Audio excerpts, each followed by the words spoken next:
Casey Production. Tell over that again. This a rosy man, the more I can do the fool. I check up. This is a rose money. Wabo production. Tadi yose ya unoda yezi moko. Ringaveri risandara unoda nema zondo. Ungaba uri we burongo kana we msombo. Yese ya unoda kwa mdara jimi iriko. Dara wedu wesiga. Na yeti no believe aticha enda fa. Apana noti misaka na wike ya siga. Tino ita yese ya tino zakuda. Toda kulomara kwa chimalu. Wari wakati pakana ini ndindo tenda. Teketi chifara ne maferu. Wiki zarapera wike takuno sipenda. Toda kulomara kwa chimalu. Wari wakati pakana ini ndindo tenda.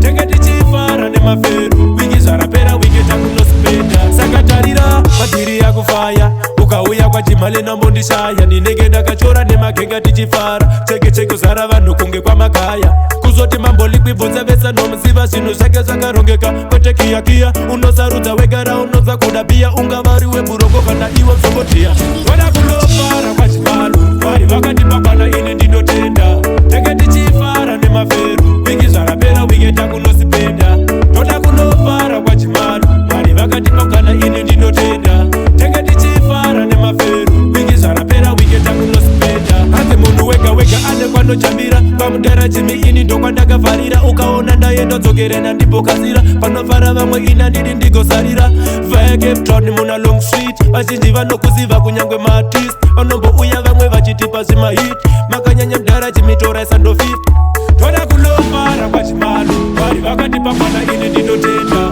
tenge tichifara nemaferu wiki zvarapera wike takunosipenda